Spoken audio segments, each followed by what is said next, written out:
Good morning. Yeah, I can almost hear it. Welcome to the Umpqua Unitarian Universalist congregation. I can almost hear you respond, good morning, but the time is drawing near when I can hear your response for real. We have begun preparations to reopen August 1st. There are many logistical considerations in order for us to reopen safely for everyone. For those who are not quite ready to join us in person, we hope to continue recording our services for you. Our speaker this week is the Reverend Stephen Landale, and I am Glennis Peterson, your service leader today. Unfortunately, Stephen will not be able to join us after this service for the after-sermon discussion. However, he does plan to view it on YouTube and looks forward to hearing your comments. Our sign-in time is 11:15 every Sunday morning, and the conversation will start at 11:30. Just look for Michael Wheeler's email with the links to the Zoom meeting. Also, check out the previous services and discussion on our YouTube channel anytime. I want to thank Michael Wheeler and Lucy Swangham for all of their work in producing these videos, but I also want to give Lucy a shout out for keeping the UmQuest running. So thank you so much.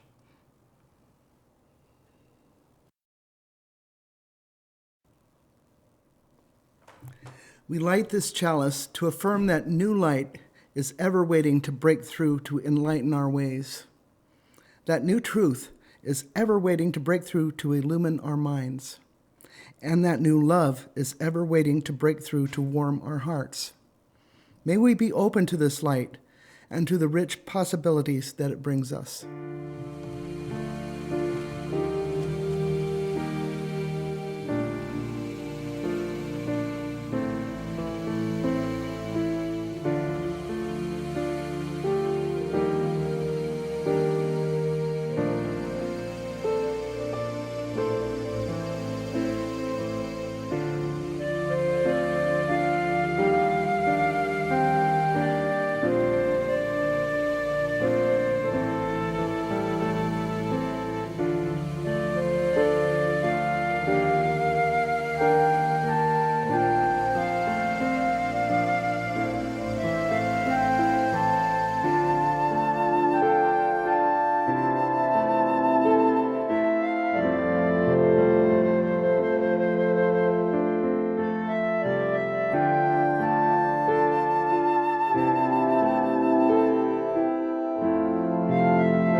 Our opening words are by Margaret A. Kipe.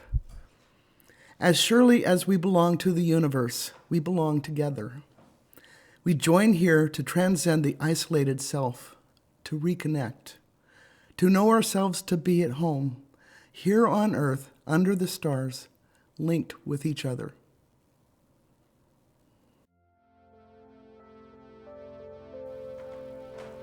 And now I'd like us to take a moment to sit back and relax. Pay attention to your breathing as you breathe in and out. Breathe in peace in and love out. Notice your muscles as they sink into your chair even further, and find any of them that are a little bit tight and release them. Breathing in and out. Viktor Frankl said, "What is to give light must endure burning." Many of us have set out on the path of enlightenment. We long for a release of selfhood in some kind of mystical union with all things.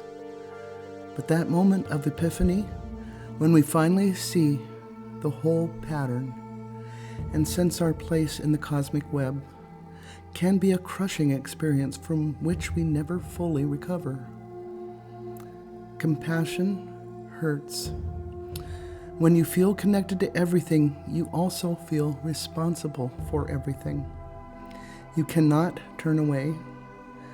Your destiny is bound to the destinies of others. You must either learn to carry the universe or be crushed by it. You must grow strong enough to love the world, yet empty enough to sit down at the same table with its worst horrors. To seek enlightenment is to seek annihilation, rebirth, and the taking up of burdens. You must come prepared to touch and be touched by each and everything in heaven and hell. I am one with the universe, and it hurts.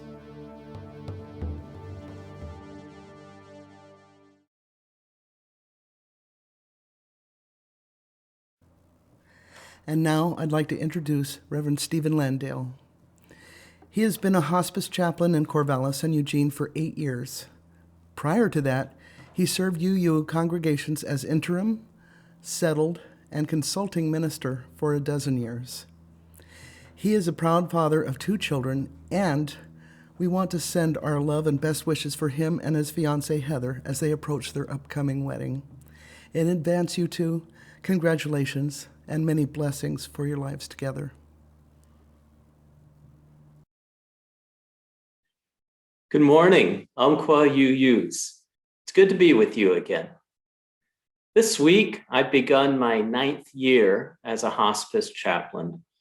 During these years in hospice spiritual care, I've accompanied many people across the spiritual spectrum who are deeply at peace at the end of their lives, and of course, many who aren't. Some of my Christian clients who truly do find a profound sense of peace and meaning in their lives, including at the end, which for many of them truly feels like a beginning. They can't imagine a sense of peace without the faith that they have. They ask me, how do you handle it when someone is not a believer and it's not your job to change them? Sometimes I respond with, God works in mysterious ways, especially for those who I don't think would be well served at that particular moment to hear my second, more direct response, which is, actually, I've met several devout atheists who are also at peace, deeply at peace at the end of their lives. And some were among the finest people I've ever known. A man who I will call Robert often comes to mind. Robert served in World War II in the infantry during the Battle of the Bulge. This was quite a bloody battle as Allied forces closed in on a beleaguered German army, which made a dramatic final thrust outward. I've heard it said there are no atheists in foxholes. Amidst all of the explosions, Robert found himself in a foxhole, separated from his unit. There was one other person there, a wounded German soldier. Robert bound his wounds and helped him to safety. The very real threats to Robert's life did not send him fleeing to a God he did not believe in, nor did they squelch any of his values. He maintained his dignity and humanity, and he saved the life of one he was taught to see as his enemy. When the war ended soon after, Robert visited this man in the hospital. He also paid rent to the German families who housed him after the war, even though he said American troops were expressly forbidden to do so. The Germans were simply to house and feed the American troops. Robert thought this was wrong. They had suffered so much. And so he left on himself and tried to do right by those who provided room and board and hospitality. Years later, the former soldier in the German army came to the United States and went all the way to Eastern Washington or Oregon to visit Robert and meet his family. They had become friends. In this and many other instances, Robert did what he thought was right to let the chips fall where they may. He had no belief in heaven or religious beliefs. At the end of his life, he had no regrets. He was deeply at peace. I've also met many Christians and other religious people deeply at peace at the end of their lives. For about 3 years now, I believe, perhaps close to 4, I've been visiting a woman I'll call Nancy, a nearly 100-year-old woman who keeps telling her children this Christmas might be the last. And they're kind of sick of it, even though they do love her and love her to pieces, really, and respect her deeply. Nancy is a devout Protestant who had a spiritual awakening in the midst of what might have been a postpartum depression. Overwhelmed with the many demands of her life, she sat alone on the stairs leading to her basement, wept, and prayed. Something then happened that stayed with her, guided and inspired her the rest of her life. An epiphany of connection, of God shining through all of creation. She's almost used the word, the interdependent web of all existence, of which we are a part. Not quite that language, but close. She felt that connection. She felt the bliss of being connected to everything in the universe. And as she often has said to me, once that happens, you can't pretend it didn't happen. It changes everything. I know God is everywhere. She still speaks with such a light in her eyes. She is one of the 2 or 3 most spiritually developed and light-filled people I have ever met. While Nancy has shared a few times of her awakening on the stairs, she is also quick to say that, like everyone else, she has to work to keep self-pity and other tendencies at bay. Her beloved husband died in his late 50s. It took her a while to really recover and start to move on from that. Now, while reading, art, prayer, family, and spiritual communities have helped keep her going, she strongly credits a spiritual practice she's been doing now for several decades. First thing in the morning, whether she feels like it or not, she looks in the mirror, smiles, sometimes forced, and says out loud, I am happy, I am well, I am loved. Thanks be to God. She has repeated to me that if she didn't do this, she would have at times slipped into depression or self-pity. What Nancy shared with me is the power of affirmations, the power of redirecting our minds towards the light. Go to a bookstore and you'll find books and books of affirmations, many of them Christian. I have for years, off and on at least, practiced one by the Buddhist, Thich Nhat Hanh, timed with breathing, of course. It goes like this. May I be calm. May I be healthy. May I be fearless. May I be peace. He teaches that we should do this several times for ourselves, and I've used these words before and after hospice visits, and I've extended it to others as a meditation and compassion, as Thich Nhat Hanh teaches. First, we do this with ourselves, and then we bring another person to mind, someone we love, care for, and do it for them. May they be calm. May they be healthy. May they be fearless. May they be peace. And then we do it with someone we're having difficulties with, that we have anger at, or may even perceive to be our enemy. Repeat the same words for them a number of times. It's very powerful. It changes, lowers our heart rate. It calms us, and it helps us truly live in the heart of compassion.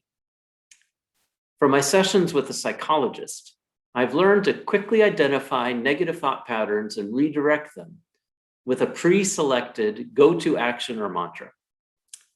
For instance, when I do something I regret and start beating myself up about it, I now usually am able to switch gears by repeating to myself, I forgive myself, I recover quickly. I forgive myself, I recover quickly. I forgive myself, I recover quickly. I say this out loud in the car quite often, along with many other mantras.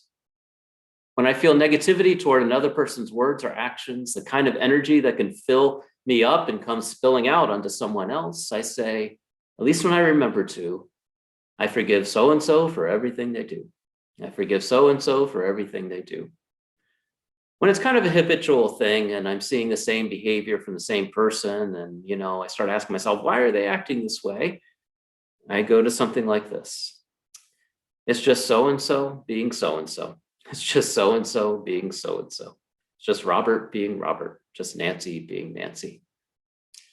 Now, this doesn't stop me from acknowledging the harmful actions or taking appropriate responses to their actions. In fact, it can help. But releasing the negative thought patterns, it helps me release the negative thought patterns to see what can and can't be done effectively. This kind of retraining of one's thoughts has been something I've taken to readily, and it's much of what's offered in counseling these days, really. But I've struggled more with outright affirmations like Nancy's. I am happy. I am well. I am loved. Thanks be to God. Smiling, she says, a smile is the critical part of it. And I think my resistance to this kind of practice probably has something to do with Stuart Smalley, excuse me. Stuart Smalley was a character on Saturday Night Live in the 1990s, portrayed by Al Franken, long prior to his years as a US Senator from Minnesota. Daily Affirmations with Stuart Smalley was a skit, and it regularly began by Smalley looking into the mirror and saying, I'm good enough, I'm smart enough, and doggone it, people like me. The narrator then explains that Smalley is a member of several self-help groups and not a licensed therapist. So for years, I've been meeting regularly with a person I consider to be one of the 2 or 3 most spiritually awakened people I've ever met.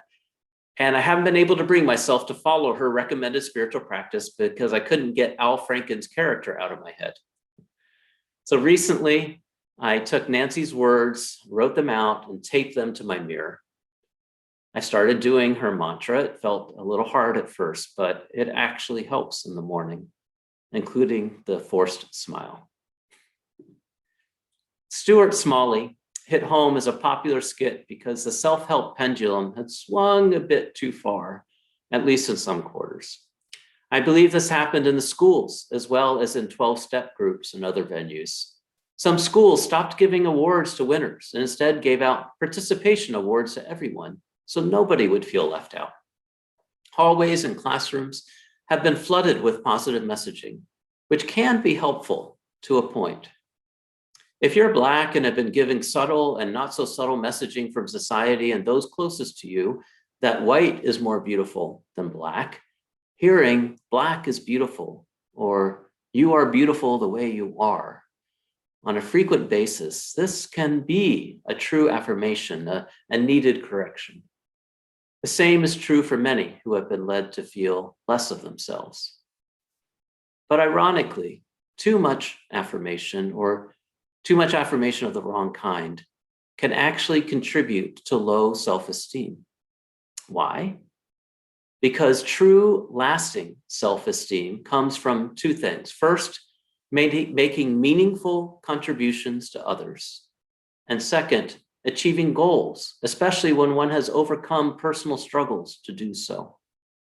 But if everyone and everything around you is saying that you are already great and you're not receiving honest feedback about shortcomings or areas of growth, how can you acknowledge these areas, work at them, and find the genuine satisfaction and self-esteem that comes from this growth?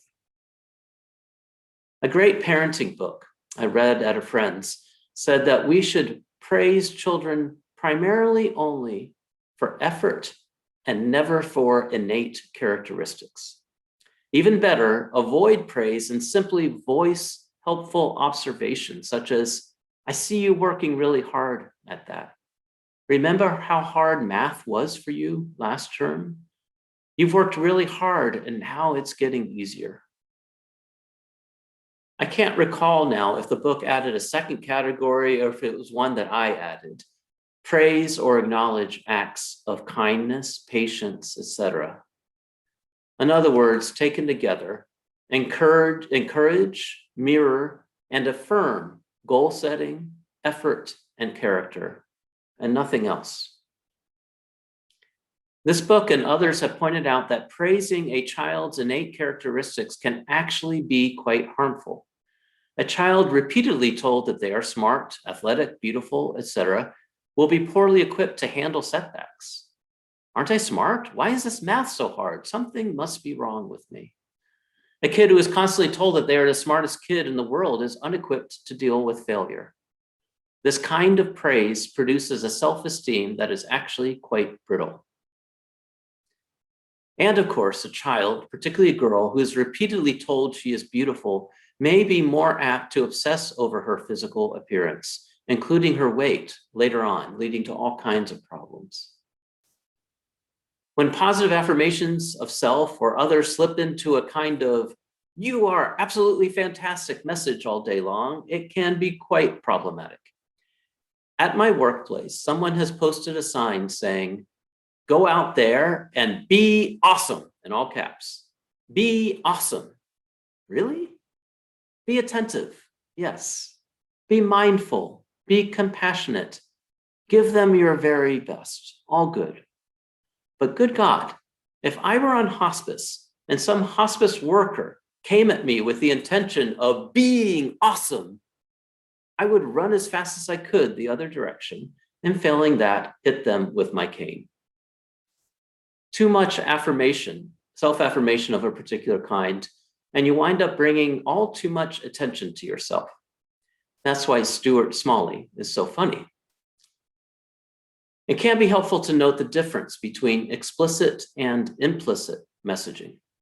An example, imagine a parent offering effusive praise for their preteen or teenager's mediocre, half-ass, half-cell phone watching performance of an everyday chore.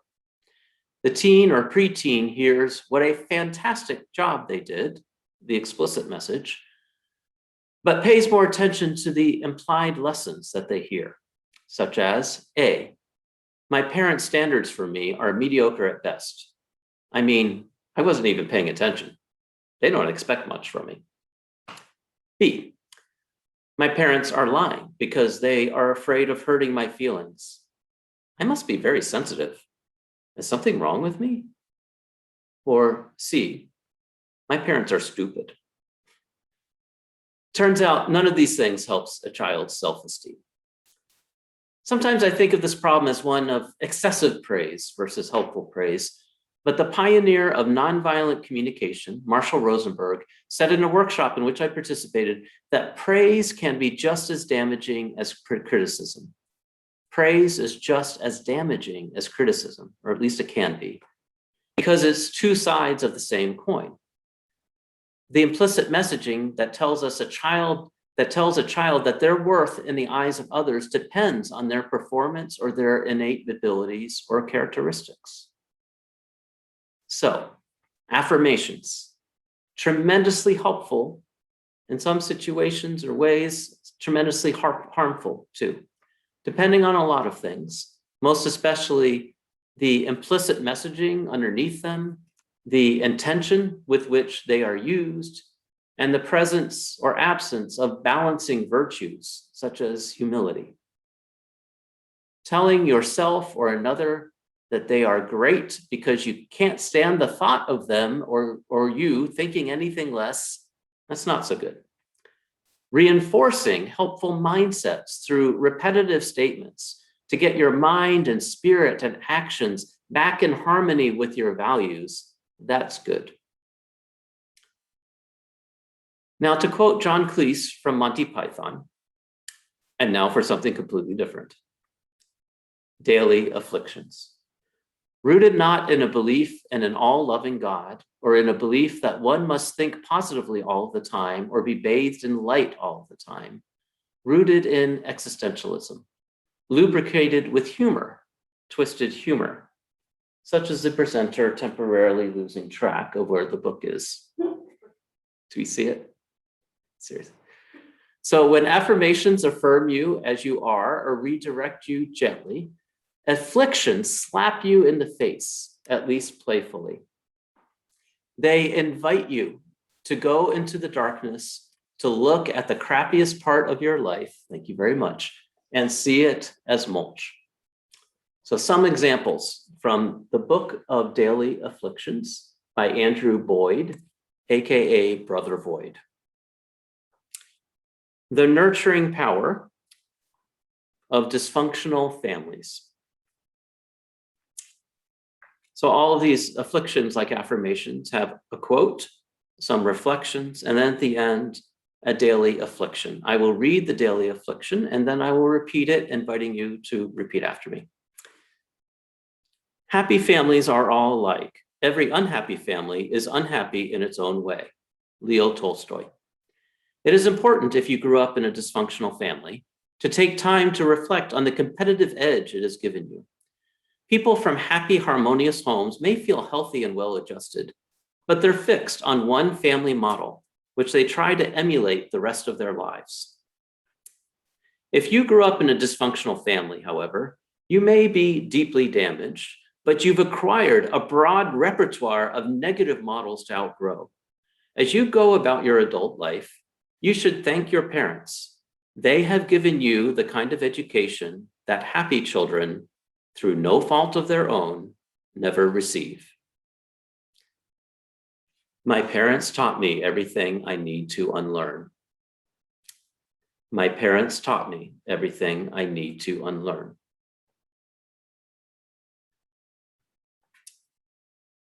And here is loving the wrong person. We're all seeking that, let our scars fall in love. Galwell Kinnell. We're all seeking that special person who is right for us. But if you've been through enough relationships, you begin to suspect there's no right person, just different flavors of wrong. Why is this? Because you yourself are wrong in some way, and you seek out partners who are wrong in some complementary way. But it takes a lot of living to grow fully into your own wrongness. It isn't until you finally run up against your deepest demons, your unsolvable problems, the ones that make you truly who you are, that you're ready to find a lifelong mate. Only then do you finally know what you're looking for. You're looking for the wrong person, but not just any wrong person, the right wrong person, someone you lovingly gaze upon and think, this is the problem I want to have. I will find that special person who is wrong for me in just the right way. I will find that special person who is wrong for me in just the right way. A few more. Doing the wrong thing. Make the right mistake, Yogi Berra. There are times in life when you're lost and no job or career path feels right. You're doing something, but you're doing it half-heartedly. When you find yourself drifting and slacking like this, remember, you don't have to know what you're doing. You just have to do it as hard as you possibly can. It's only when you do something with all your heart that you find out what it is you're really doing. When everything feels kind of wrong, you have to choose one wrong thing and work really hard at it. This will help you see your way clear to the next wrong thing and the next until you reach some right thing, if you ever do. Obviously, working hard at the wrong thing may result in irritability, depression, embezzlement, or industrial sabotage. But this is a small price to pay for finding your own true life's work. I don't know what I'm doing, but I'm doing it as hard as I possibly can. I don't know what I'm doing, but I'm doing it as hard as I possibly can. And finally, everything happens for a reason. Mysteries are not necessarily miracles. Goethe. Life is a confusing mess. You get blindsided by a drunk driver. You fall in love when you least expect to. Your firstborn becomes an accountant. Things happen that bring you great pain or pleasure and change your life forever. To find your bearings amid such chaos, you choose to believe that these events happen for a reason. It was meant to be, you tell yourself, and this comforts you. But to live truthfully, you must forego this comfort. You must accept that there is no cosmic plan, just a story you tell yourself after the fact. As you try to weave each twist and turn of your life into some coherent whole, you artfully fashion the meaning you need. Things are not meant to be, they are made to mean. Everything happens for a reason I make up. Everything happens for a reason I make up.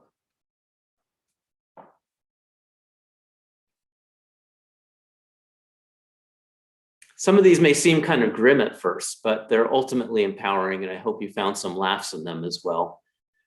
Many affirmations and spirituality seem overly uncomfortable with the capriciousness and seeming cruelty of life. Light-filled spiritualities can be uncomfortable with failure, with the dark side of human nature or human motives, and more. These spiritualities can move too quickly to reframe deeply disturbing things.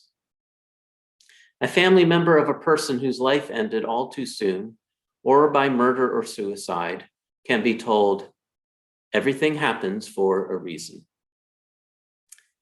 In reflexively reframing tragic or disturbing events in this way, light-filled spiritualities from across the spectrum, from branches of Christianity to New Age, deny reality. In so doing, they deny the very real feelings and realities of those who are too close to the reality to deny it. In so doing, they implicitly reinforce a sense that we can't handle reality as it is, not as we want it to be, and learn the necessary lessons. The implicit curriculum of daily afflictions, and perhaps existentialism in general, can be seen as this: face reality, embrace the real pain of relationships ending, of failures, of the fact of our own deaths. One of the daily afflictions in this book is embracing your inner corpse. Embrace the parts of yourself that you reject, especially with humor. Question the parts of yourself that you most cherish. You can handle it. Face reality as reality. Your sense of meaning and self-worth will come from facing reality as it is, not as you'd like it to be, and making a clear choice based on your deepest held values about how you will respond to it, and then seeing that choice through. You will fail, but failure is a compost of life. Failure and loss gives you a chance to learn the hard way. When I asked a hospice patient once if they learned a guiding principle in their life from a particular person in their life or the hard way, she replied, "The hard way is the only way people really learn." The implicit message of daily affliction seems to be, you will refine your values and choices and deepen your courage. Live full on like this, without mediator or veil, in the words of Ralph Waldo Emerson, and you will have as good a chance as anybody at being at peace with your life when your time comes to an end. So affirmations can have implicit messages that are quite diminishing. Cheap, insincere praise produces brittle self-esteem. And weirdly, affirmation fluffed up people draw attention to themselves and can be quite annoying. And afflictions can actually be quite affirming. Like Buddhism, they teach life is suffering. You can take it. You'll learn and be better for it, and therefore others around you will be better for it. And what is true of affirmations and afflictions as statements or mantras is also true of affirmative and afflicting experiences in life. The meditation shared earlier, the agony of being connected with everything in the universe, that's true, isn't it? Once you see the connections, you can't unsee it. It's not all spiritual bliss. It feels that way at first. But after that bliss of connection, this affirmation of life, if you have a conscience, you'll feel like, oh no, now I have to live up to the full knowledge of this reality. I have to align my actions with this reality or live with the awful feeling of seeing the tragic gap between my actions and this spiritual reality. My fiance, Heather, became a vegan from this seeing of our connections with all animals, and especially with seeing the terror and agony of calves and cows separated from one another. As a mother herself, she felt she could no longer afflict other mothers or children, human or otherwise, with the pain of that separation. Mr. Rogers, Fred Rogers, put it simply, I won't eat anything that had a mother. I'm not quite there yet, but I have cut way back on animal products for this and environmental reasons. Our pre-wedding cookout is going to be vegan. I suspect that a very large portion of the world population will be vegan in 100 years or less. So affirmative experience can be afflicting in a way. And then afflictions, experiences that afflict us, may also carry within them the seeds of the ultimate affirmations of life. We lose a loved one and come through the grief with greater compassion and appreciation for life. We lose a loved one to tragedy or disease and then become a champion for a cure or a response so that others need not suffer needlessly. And then once in a while, someone, even a stranger, says something downright afflicting to us. If we allow them, these daily afflictions can help us grow as much as any affirmation. As I may have shared with you before, emblazoned in my mind is an encounter with an old lady in the baseball stands when I was in elementary school. I had just made fun of a girl for her appearance. This lady glared at me and said, "How dare you say such things? Do you even know her?" I felt afflicted. I felt ashamed. But it was not a debilitating shame. It was a healthy shame. For underneath her words, I believe, was an implicit message. I knew better, and I did. The affliction she graced me with that day, and many other afflictions like it, have been just as important to my spiritual and ethical growth as my peak spiritual experiences. Soon you'll be meeting together again in person. For most of you, this will be an affirmation that your bodies and souls have been yearning for. Togetherness, belonging, voices, smiles, the color of friends' eyes, the lines on their faces, their expressions, their hugs, their clothing, their smells, their knowing silences. We've been missing this kind of affirmation during this pandemic dearly. So embrace it when it comes. And also, in our gatherings for the purpose of spiritual growth, let us be open to the daily afflictions that will come our way. The afflictions and annoyances of being together in community, imperfect people gathered in imperfect environments during imperfect times. Let's be receptive to the initially unwelcome or unpleasant mirroring of our least favorite aspects of ourselves. Not just our inner child, but also our inner bigot, our inner commando, and more. Let's see if all of these experiences can be our teachers somehow. Let's see if we can be resilient with regard to the words and actions of others, while also being gentle with our own words and actions. Let's make humanity a little better each day by our actions and by our receptivity. Let's prepare ourselves for mindful living with any combination of affirmations, afflictions, or other spiritual practices that do the job. Amen. I invite you now to join in singing "For All That Is Our Life."